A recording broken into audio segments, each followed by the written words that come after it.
Okay, we've seen Superman twice now, and we're gonna do a full spoiler review. So spoilers. All right, let's talk about it.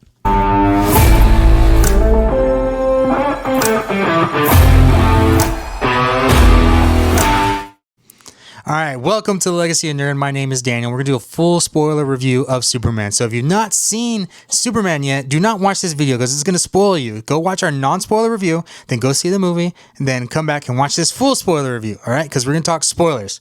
All right, so the plot of this movie has been really kept under wraps. We haven't really known what it's been about. We've seen little clips of action, a little dialogue here and there, but we don't really know what it was until it came out a couple days ago. So what we now know is at the beginning of this movie, it starts right where it is, and we see a recording from Jor-El and Laura to Superman when he was a baby, and it's basically saying that he is sent there for good and to help people and to help humanity and to lead them forward. But the problem with it is that the recording is split in half, and it's been, part of it's been destroyed. So it's kind of cuts off, it jumbles off, and that's the part that he knows. And Superman really lives by this message. Like he loves it, and he said this is what he loves about being Superman, and that it means a lot to him, right? And then we find out like these schemes, like the Hammer of Bolivia, which end up being Ultraman, and Kaiju that he fights, is all are employed to get him away from the Fortress of Solitude, and to find it and to get him away so that they can go there and find something to hurt him. And what they find is that message. And the engineer, which is played by Maria Gabriela de Faria, which did an amazing job in this role. She's all nanites. She has sacrificed humanity to get rid of Superman with Lex Luthor. And she plugs into the Kryptonian computer, which if you've seen any of the interviews, she's really talked about like when she plugs into the Kryptonian computer, it's like having sex. So she's making noises and little things that you notice. And Lex Luthor's kind of looking at her like, what's going on? But she hacks into it. And we find out that the rest of the message says that, yes, he's sent there to help humanity to lead it forward as the ruler. And that he's supposed to go there and subjugate them. And, basically anyone that doesn't subject to him, that he's supposed to show them no mercy, and then he's supposed to take many wives and spread his seed throughout the universe. And this is what Lex Luthor uses as the movie, as a plot, or is the plot of the movie, to like get basically the entire public to distrust him, to get the government to get on his side so that he can get rid of Superman in his own way. And it's like the most comic book I've ever seen Lex Luthor be. Like I said in the non-spoiler review, we got Gene Hackman and Kevin Spacey, which was like the criminal mastermind, but we haven't really seen like the tech billionaire that Lex Luthor is in this Superman movie. And we see him like doing like a full-on plan, because this plan basically is use Bolivia as a conflict to get the public to start to distrust him, because Superman goes in. We hear early on that Superman goes in and stops this war between Bolivia and Judapur. But like Lex Luthor it's all Lex Luthor's plot and plan, because he's in league with them, right? So like it's a really kind of intricate plan and multi-step plan that he's put into place to get rid of Superman. And it really has started years earlier, because he's starting to study his fights, because he has the Hammer of Bolivia, like F1, A1, B1, like all these fight moves, just programmed to fight. Like I say Hammer of Bolivia, but Ultraman, like programmed to fight Superman. Like this is a long, detailed plot plan that I absolutely love. That I have to say, man, like this is the most well-rounded Lex Luthor we have had. Like we've had amazing actors be Lex Luthors. We had Gene Hackman, Kevin Spacey, was a good Lex Luthor. We had Michael Rosenbaum, John Cryer. We've had these amazing actors be Superman or be Lex Luthor. But we have never had like the well-rounded Lex Luthor. I think Michael Rosenbaum was probably the closest, but he wasn't dealing with Superman. He was dealing with Clark Kent. Like so.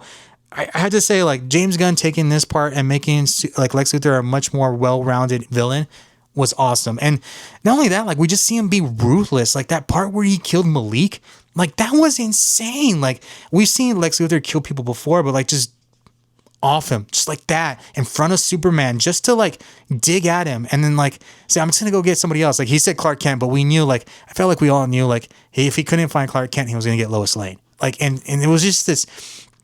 Like this wasn't just like, a lot of the complaints about this movie is that it really looks like it's for kids, but like there was parts in this where like, wow, like I didn't believe it was going there. And really, really cool to see those different things.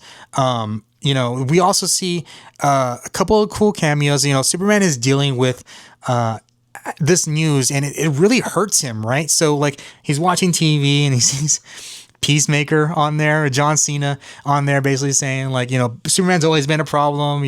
They're worried about him taking over Earth now. Just these little bits of things here.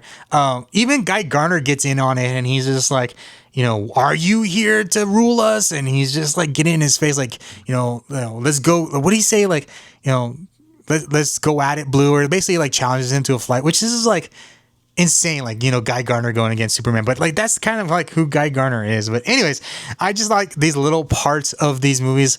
Another big plot of the movie was like Jimmy Olsen was like really intricated in this plot. He's basically the one that moves the story forward for the Daily Planet and exposing Lex Luthor and everything that was going on with him and Judapur. And we see Jimmy Olsen as a ladies' man, which I think it's completely insane. I love it. It's just a new aspect to it. But using Eve as a source of that as well. And I love it how kind of Jimmy was the one that brings the story together, with Eve, him being and having those really funny interactions with him. Like Skylar Gisondo did a great job in this movie. Just like absolutely like comedic timing. Some of the pauses that he takes was awesome. In the non-spoiler review, that Mr. Terrific was like a breakout character in this movie, and he really is. He has a bunch of great lines in this movie. He has a dry humor, and he also brings the plot together, what's going on with, the black hole, and explain all that stuff to the audience, almost like a narrator a little bit. But yeah, he did a great job in this movie. The Pocket Universe. Okay, I want to talk about the Pocket Universe as well.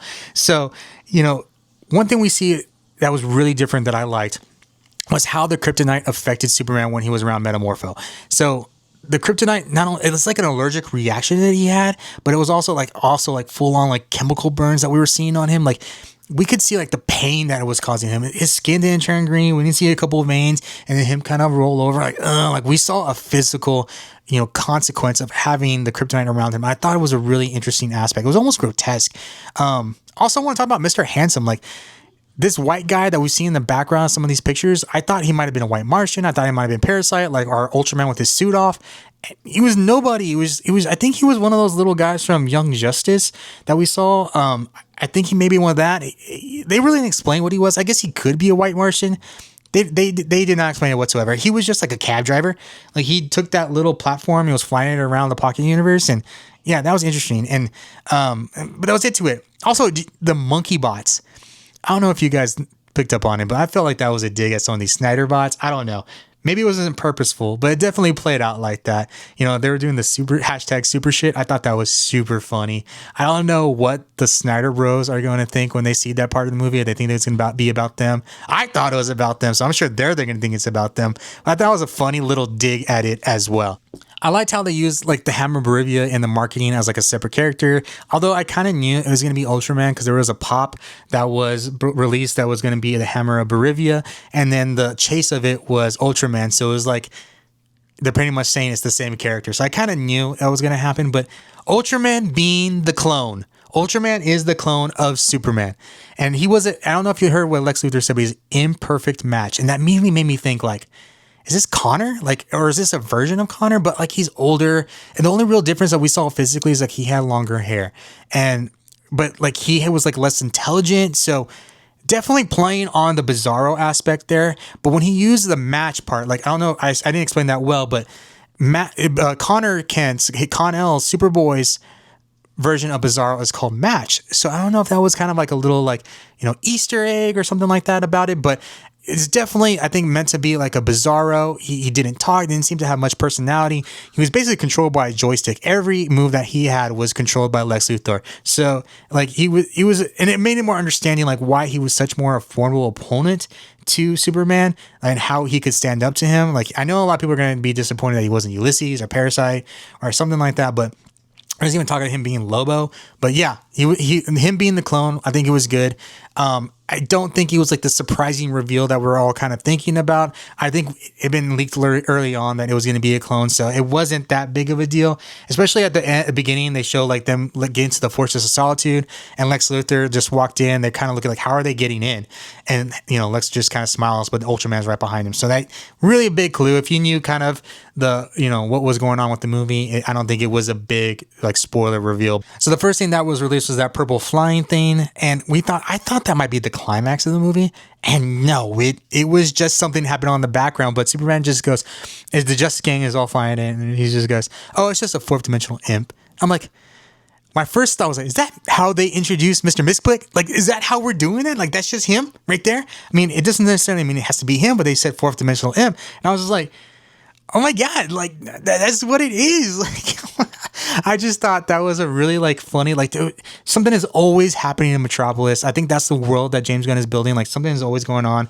Like metahumans have been going around for 300 years, and Superman shows up, and now he's just the strongest of them. Like, so they've seen these superhumans around for these many hundreds of years, and now we have the strongest one that's ever been. And I think they're all just kind of dealing. It's the first alien, I think, also that's ever been, possibly. They don't say that specifically, but they all have a big problem because Lex Luthor says, like, you know, I've always had an issue with metahumans, but you know, Superman is like an alien, like so much worse. You know what I mean? So like, I think, you know, it's kind of putting like there's always things going on around in this universe. Like, and I think it's also like, you know, James Gunn, like, we're not doing an origin story. We're not introducing one character at a time. Like, this is the universe that we're in, and this is everything that's going on. And I think early on in like the MCU, especially, I remember them saying during not Civil War, Winter Soldier was like, where was Iron Man to help Captain America? Like, where were these other heroes to help? And they were nowhere around. And it's just answering like, they're around. Like, this is where it is. This is what was going on. And I just thought it was a really cool moment. Supergirl is in the movie.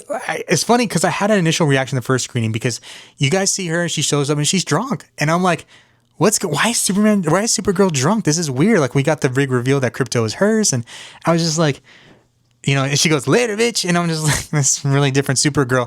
And I was like, I didn't know how to feel about that. And I kind of, we did a spoiler post on my Facebook where, you know, people were free to talk about spoilers. And someone explained to me, like, she's getting drunk because she's dealing with the trauma of Krypton exploding and being gone, her world being gone. I'm like, oh, that makes much more sense. So when I watched it the second time around, I could appreciate that more and be like, well, you know, it's kind of sad too. And they kind of even talk about in the movie, you know, she has issues.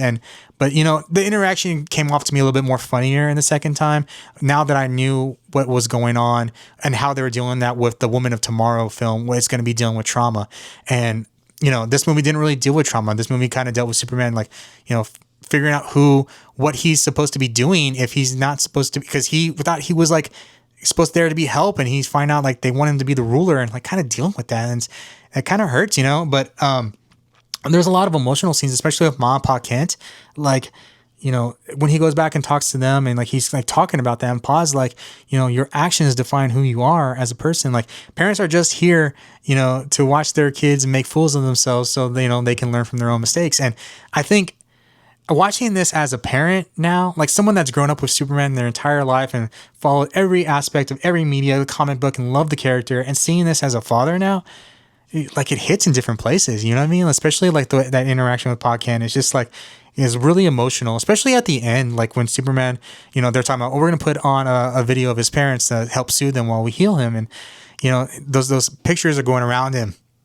of him growing up and him as a little baby, and, you know, him in Christmases and his parents playing with him and loving times. It's like, oh my God, that hits so much. There was this line that in one of those videos where Pa Kent is telling, you know, little Clark was like, you're seeing everything for the first time. And I remember saying that to my daughter, like kind of realizing and saying that out loud. And I'm just like, oh, it just hits you in different places. So these are things I think that, you know, the daughter was kind of like in a really emotional movie at first, you know, and then it went on to the Superman Adventures, but seeing a much more emotional Superman movie was different. And I know a lot of people are talking about it being woke and political, and I just didn't get any of that from this. Like, all I got was like, you know, it's a good, you know, it's good to be good. It's you know, do better around the world if you can. Try to make the better world a better place, and, you know, do better onto others as you would onto yourself. Like, just these little messages that I felt like were really playing out, and I really, really, really loved that about the movie.